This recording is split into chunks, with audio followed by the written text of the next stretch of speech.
Et j'ai le plaisir à présent d'accueillir Nelly Ziegler, qui est directrice de recherche au CNRS, qui est entre autres nombreuses choses responsable de l'édition d'une importante topographie, enfin des matériaux pour topographie et toponymie de la Mésopotamie, qui est encore en cours, mais qui est d'une utilité extraordinaire pour les chercheurs et les savants, et qui va nous parler aujourd'hui de Kumsim Matum, la prêtresse de Dagan de Terka, 18e siècle avant Jésus-Christ. Merci beaucoup. Merci.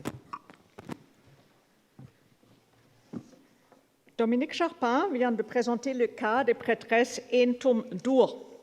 Et en effet, ces femmes consacrées au dieu principal de la capitale sumérienne étaient parmi les femmes les plus prestigieuses de la Mésopotamie entière. Mais l'habitude de marier une princesse à un dieu n'était nullement limitée à la ville d'Ur en Sumer. Vers le milieu du IIIe millénaire, on trouve des témoignages de cette même pratique dans les archives syriennes des Blas. Et au début du deuxième millénaire, cet usage est amplement documenté pour de très nombreuses villes de toute la Mésopotamie. À cette époque, l'habitude semble même s'être démocratisée et ce ne furent plus seulement des princesses, mais également des filles de la grande bourgeoisie de l'époque qui purent être consacrées par leur famille à un dieu. Dans la communication d'aujourd'hui, j'aimerais aborder le cas d'une princesse qui devient la grande prêtresse du dieu Dagan de Terka. Son cas est intéressant, car nous voyons son arrivée sur le bord de l'Euphrate et comment elle put traverser l'écroulement du pouvoir politique de sa famille sans en pâtir elle-même. Après sa disparition, nous voyons comment les préparations pour sa succession furent engagées.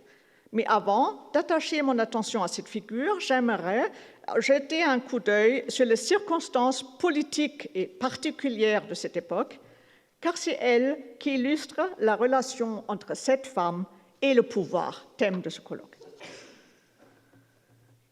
Kumsim Matum grandit pendant une période belliqueuse durant laquelle son père, Samsi-Adu, conquit une à une les différentes villes, régions et royaumes de Haute-Mésopotamie.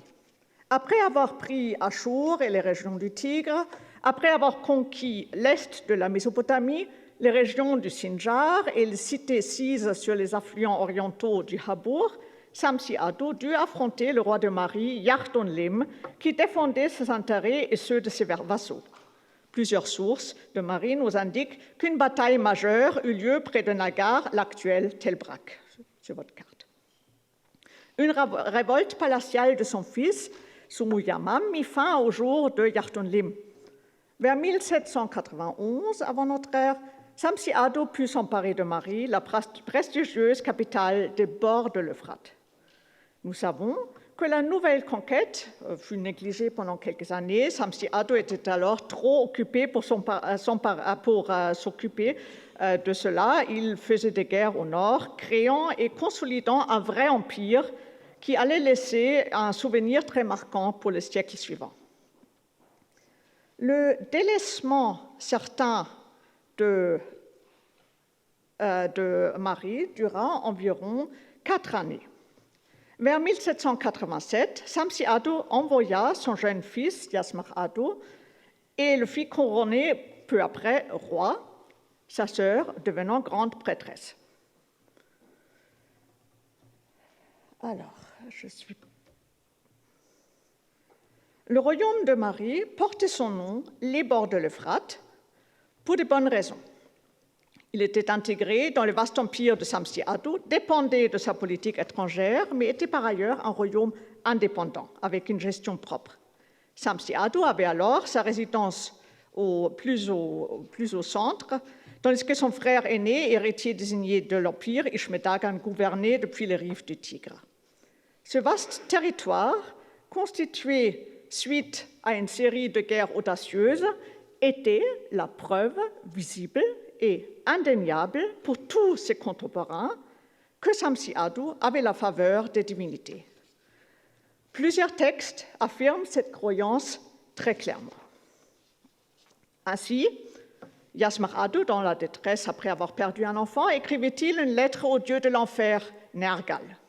Il rappela au dieu sa participation active dans la conquête des régions occidentales de l'Empire et débuta par ce rappel historique très intéressant en disant « Tu rendis, donc toi Nergal, tu rendis la totalité des bords de l'Euphrate au pouvoir de Samsi-Ado. Vu le péché de Sumu-Yamam envers lui, tu rendis au pouvoir de Samsi-Ado la ville de Mari et les bords de l'Euphrate. Alors il me prit et m'installa comme roi de Mari. » De même, le dieu Polyade de Mari, Ituamir, fut remercié pour son aide. Un trône fabriqué pour le dieu devait comporter 7 dédicaces de Samsi-Ado. Lorsque le dieu Ituamir, mon seigneur, m'eut donné sans réserve le pays de Mari et les bords de l'Euphrate pour les posséder et les gouverner, je lui fis un vœu, etc. Dans sa politique religieuse, Samsi-Ado utilisait des très grands moyens. Nous avons évoqué des objets votifs précieux. Un nombre vraiment important d'œuvres pieuses doit avoir laissé des marques visibles pendant des siècles. Nous savons que Samsi-Ado fit faire des travaux de construction de grande envergure. Cette politique religieuse était vraiment ambitieuse, souvent innovatrice. Je pourrais mentionner les travaux monumentaux du temple d'Ashur et d'Enlil à Ashur, d'Ishtar de cette même ville, ou les travaux de Ninive, de Katara, de Shubat-Enlil ou de Kahat, et la liste était certainement plus longue, mais je vais me limiter aux régions occidentales et n'évoquer que les travaux d'un sanctuaire à Mari, et ceux mieux connus en faveur de Dagan de Terka. Un petit texte économique parmi les plus anciens du règne de Samsi-Ado énumère du pain distribué pour l'entretien d'Amaduga, des servantes du roi et des enfants du roi lors du rite d'inauguration du temple de Belet Akkad. Ce texte nous apprend qu'un temple ou sanctuaire de la déesse tutélaire d'Akkad avait été construit à Mari. Le pain est distribué dans cette ville. Ce bâtiment n'a pas été retrouvé lors des fouilles. Mais plus intéressant encore est l'énumération des personnes qui étaient manifestement fraîchement arrivées sur place pour la célébration religieuse. Amaduga est bien connue par la suite et continuait de vivre dans les palais de Mari. Je suppose qu'elle était une épouse secondaire de Samsi-Ado. Elle était accompagnée d'autres femmes, mais aussi d'enfants du roi. Malheureusement, le texte ne donne pas le nom de ces enfants. Il se pourrait que ce furent les 2 enfants de Samsi-Ado qui allèrent jouer ensuite un rôle important dans le royaume, Yasmar-Ado et Kunchimatom. L'un allait être couronné roi de Mari, était suffisamment jeune pour qu'on ne le marie que quelques années plus tard, et on voit par d'autres sources qu'il était vraiment jeune. L'autre pourrait alors être la prêtresse bien connue de Dagan. Rien n'est connu des travaux de la localisation du sanctuaire de Belet Akkad à Mari.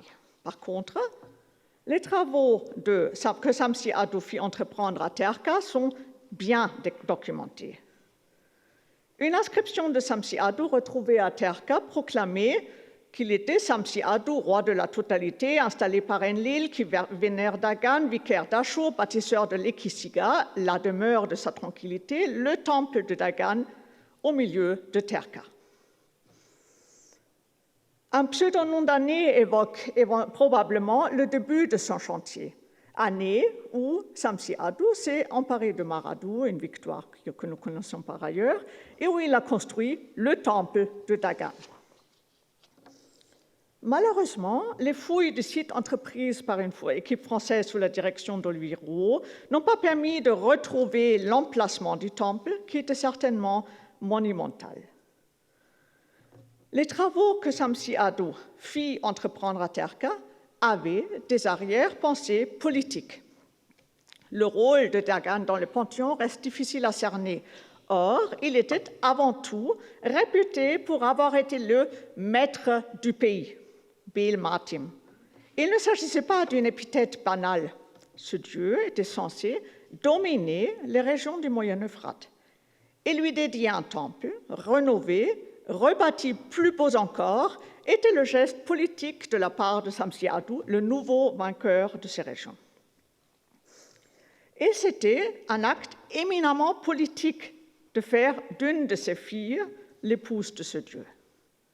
Le titre de cette prêtresse était Ukbaptum, donc pas Intum que nous avons vu tout à l'heure, un autre titre, probablement un dérivé d'un mot qui a quand même racine comme le mot tabou. Mais plus fréquemment, son titre est marqué par un sumérogramme que nous avons déjà vu tout à l'heure, Nindingira, l'épouse du dieu. Parfois même, on était plus explicite en la désignant épouse de Dagan. À Terka, il n'y avait qu'une seule prêtresse Ukbaptum à la fois, d'après tout ce que nous savons. Malheureusement, nous ne connaissons pas les noms des femmes précédant ou succédant à Shkunchimatom, mais nous pouvons retracer quelques étapes de la vie de cette dernière. Un texte plus ancien, donc peut-être le plus ancien à nous évoquer une épouse de Dagan, est un petit texte économique, daté de quelques mois seulement après la conquête de Marie. Le texte est d'autant plus étonnant qu'il est daté par un mois du calendrier de Terka et non de Marie. Il s'agit d'une allocation de laine pour l'épouse de Dagan, et je ne sais pas si cette épouse de Dagan était déjà la jeune princesse, mais a priori, cela me paraîtrait étonnant. Plus vraisemblablement, l'allocation était destinée à celle qui l'a précédée, probablement une princesse de la famille de Yartonlim, selon l'usage que Dominique Charpin a décrit tout à l'heure également. Je vous rappelle ce texte économique qui mentionne l'arrivée de la famille royale de Samsi-Ado, une de ses épouses, d'autres femmes et enfants, et l'hypothèse, mais c'est une pure hypothèse, qu'un des enfants avait pu être Yasmar-Ado, l'autre Kunchimatom. Nous savons que Kunchimatom passait plusieurs années à Marie, car les listes d'allocation d'huile pour le palais de Yasmar-Ado la mentionnent à l'intérieur du palais de 1779 à 78 avant le Christ, et la prêtresse Kunchimatom était alors la dame la plus prestigieuse du palais. Son nom figure directement après celui des dieux, qui reçurent également de l'huile, et précède celui de l'épouse de Yasmar-Ado et celui d'Amaduga que nous avons déjà rencontré. Nous savons que malgré cette présence à Marie, Kunchimatom pouvait être active dans le culte de Dagan, puisqu'il y a des textes économiques qui le disent. Elle quitta Marie définitivement en 1777 avant le Christ. Nous n'avons pas d'explication pour cette présence à Marie. Je suppose que les travaux du temple de Terka avaient duré plus longtemps que prévu. Le nom de la princesse est intéressant et il a été commenté par Jean-Marie Durand. Il s'agit d'une phrase à l'impératif qui veut dire « prosterne-toi au pays » ou éventuellement « prosterne-toi devant moi au pays ». Le nom, qui n'est pas unique dans son genre, mais il pourrait être interprété comme un ordre politique évident, adressé par le dieu à la population de ces territoires ou par Samsi-Ado à ce sujet. Or, nous ne savons pas à quel moment ce nom lui fut donné, mais Dominique Charpin vous a dit que les prêtresses Entum reçurent le leur à leur entrée en fonction. Et on peut émettre l'hypothèse que cette pratique était également présente sur les bords de l'Euphrate. Très peu est connu de la vie de Kunchimatom. Elle est mentionnée en lien avec des fêtes religieuses ou des offrandes. Elle a par ailleurs écrit 3 lettres à son frère, dont un seul est publié. La lettre ARM 10.3 n'est pas le témoignage le plus chaleureux d'une cordiale entente entre frères et sœurs. L'adresse est simplement « Dia Yasmar-Ado Ansipal Kunchimatom ». Kunchimatom se rattrape dans les 2 autres lettres, plus fragmentaires, et dans l'une d'elles, elle se désigne comme Kunchimatom, ta sœur. Dans l'autre, elle omet cette précision, mais s'adresse à Yasmar-Ado en l'appelant son frère. ARM 10.3 témoigne d'une réelle dispute entre les deux. La lettre est assez fragmentaire, comme vous le montre l'orthographie que je vous ai mise. Et les détails de la discorde nous échappent. Au début de la lettre, Kunshi Matum est accusée à tort, dit-elle, d'avoir octroyé un esclave. Ensuite, c'est son habitat à Terka qui fait problème et qui pèserait sur les finances de son frère, mais c'est le passage le moins bien conservé. Et vers la fin, elle se défend contre les calomniateurs. Elle termine sa lettre avec les mots « Je suis celle qui a la charge de prier pour toi devant Dagan. La maison que j'ai constituée, à qui appartient-elle? Pourquoi m'a-t-on fait sortir de ton cœur? Confie l'affaire à tes prud'hommes et qu'ils pourvoient à l'approvisionnement de ta maison. Moi, qu'ai-je pris dans ta demeure? Ne sais-tu pas quelle est ma vie? Voilà la prière constante que j'exprime devant Dagan. Puisse Yasmar Ado être en bonne santé, quant à moi, que je bénéficie de sa protection. » La lettre à Eremdis III est attristante et il est possible que Kunshi Matum sentit elle-même le malaise, car probablement très peu après, elle envoya une autre lettre, inédite encore, dans laquelle elle fit allusion aux affaires et problèmes. Cette lettre est bien plus conciliante. Elle espère rencontrer son frère à Terka, promet qu'elle lui expliquera la situation et qu'elle écoutera les bons conseils que son frère lui donnera. Nous avons passé en revue une quinzaine d'années de la vie de Kunshi Matum. Je me permets de les résumer. En 1791, Marie fut conquise par Samsi Ado. Peu de mois après, une prêtresse de Dagan est mentionnée dans un texte, mais je pense qu'il s'agissait alors plutôt d'une autre prêtresse, la prédécesseur de Kunshi Matum. En 1787, on voit arriver Amadouga et des enfants du roi, et j'ai supposé, mais encore une fois une hypothèse, qu'il pourrait s'agir de Yasmar Ado et de sa sœur. Yasmar Ado était jeune, il fut couronné roi de Mari quelques années plus tard et fut marié en 1782. Les travaux du temple de Dagan débutèrent en 1780, durèrent peut-être 2 ans, puisque Kunshi Matum vivait à Mari, tout en gardant ses contacts avec Terka et en participant au culte. Après son retour à Terka, elle n'est plus attestée à Mari, et je suppose que la correspondance que je viens d'évoquer avec son frère date de ce moment-là. En 1777, le grand roi Samsi Ado mourut. Et avec sa disparition, des troubles éclatèrent ou s'intensifièrent partout dans son royaume. Yasmar Ado ne survécut pas 6 mois. Zimri-Lim, un membre de la dynastie de Yardon-Lim, prit le pouvoir, conquérant d'abord Tutul, ensuite les villes au nord, avant d'entrer à Mari. Il exerça pendant 13 ans le pouvoir sur un royaume plus petit, mais néanmoins important. Kunshi Matum survécut à la débâcle de sa famille, manifestement sans problème. En tant qu'épouse de Dagan, elle restait intouchable, indétrônable. Aucune lettre d'elle n'est connue pour cette époque, mais le gouverneur de Terka rendu compte du bon déroulement du culte de Dagan dans sa ville. Zimri-Lim était au petit soin de ce dieu. Sur sa commande, ses artisans devaient fabriquer un char et un trône pour le dieu, et nous voyons qu'en même temps, il en fabriquait un pour la prêtresse. C'est vers le milieu du règne de Zimri-Lim que celle-ci apparaît dans les archives administratives de Mari comme destinatrice de cadeaux, comme dans ce texte qui énumère des textiles qui lui avaient été offerts, ou dans celui-ci qui enregistre parmi plein d'autres dépenses une sortie de cuivre destinée à son trône, et je finirai avec celui-ci qui enregistre de l'or utilisé pour ses bijoux. Mais entre-temps, Kunshi Matum était devenue une dame un peu plus âgée. 1 ou 2 ans plus tard, le gouverneur de Terka dut envoyer une lettre au roi de Mari qui annonçait « Dame Kunshi Matum a été malade, mais elle est rétablie. J'ai fait prendre les présages concernant sa santé. Ils sont sains.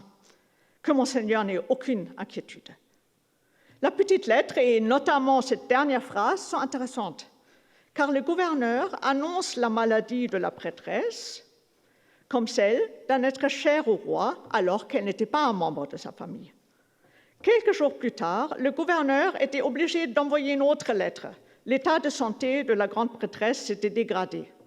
Peu de temps après, en tout cas avant l'année 8 de Zimri-Lim, c'est-à-dire 1767, elle mourut.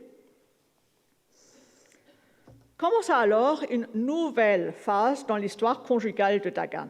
Une nouvelle prêtresse devait être nommée pour prendre la suite de la fille de Samsiadou. Aucun texte ne nous indique son nom. On peut supposer que ce fut une fille de Zimri-Lim qui était sélectionnée pour devenir l'épouse de Dieu, mais dans une lettre, le gouverneur de Tarka fait allusion à la prêtresse que Zimri-Lim doit amener à Dagan, mais c'est tout. En vue de l'arrivée de cette nouvelle prêtresse, le gouverneur était en charge de rénover ou de préparer sa demeure.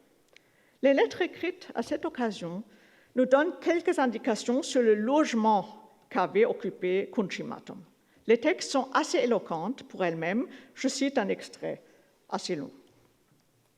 Le gouverneur commence sa lettre en disant « Précédemment, j'avais fait prendre les présages pour la demeure de la prêtresse précédente, c'est-à-dire Kunchimatom, qui venait de mourir. Les présages que j'avais obtenus étaient sans ambiguïté. Le dieu m'avait répondu oui. Cela, je l'avais mentionné par lettre. À présent, nous nous sommes concertés avec Shamash Natsir en ces termes. L'habitat de la prêtresse ne convient pas. Dans cette maison, les tisseuses, les tailleurs et toutes sortes d'artisans ont leur logement. Il n'y a pas d'autre endroit pour loger les tisseuses, les tailleurs et les artisans. La population ancillaire du palais est rassemblée à cet endroit. Voilà ce que nous nous sommes dit. La demeure ne convient pas. Elle est toute proche de la cour du palais. Je vais prendre les présages pour l'habitat de Kundulatum, la fabricante de gâteaux Mersum. Et les présages que j'ai obtenus étaient sans ambiguïté. Le dieu m'a répondu oui. Lui-même est entièrement favorable à la résidence de la prêtresse. Concluons. Kunchimatum avait été la fille d'un des rois les plus extraordinaires de son époque, le grand roi et conquérant Samsiadou. Ce dernier l'avait choisie pour en faire l'épouse du dieu Dagan de Terka, le maître divin incontestable des régions du Moyen-Euphrate. Rappelons-nous que la prêtresse avait un conflit assez dur avec son frère concernant son installation à Terka, se défendant contre l'accusation de peser trop lourd sur les finances de son frère, le roi Yasmar-Adou de Mari. Et maintenant qu'elle est morte, nous apprenons qu'elle avait logé dans une sorte de taudis surpeuplé que le gouverneur rechigne à y installer la future prêtresse malgré l'accord de principe du dieu qui attendait soi-disant avec impatience sa fiancée, mais qui ne proposait pas de logement pour elle dans son temple. La description de l'habitat de la prêtresse que nous venons de voir, lieu de passage, habitation de domestiques et des artisans, était telle qu'une ancienne pâtisserie transformée en habitation semblait 1000 fois meilleure. Il ne s'agit pas ici d'une description du sort malheureux d'une prêtresse membre d'une famille déchue. Kunchimatom avait fait l'objet d'honneur, avait reçu un trône et d'autres cadeaux précieux sous l'ordre de Zimri-Lim. Il s'agissait ici peut-être de la normalité d'une vie de femme, même de prestige, et ne nous fait pas rêver. Je vous remercie de votre attention.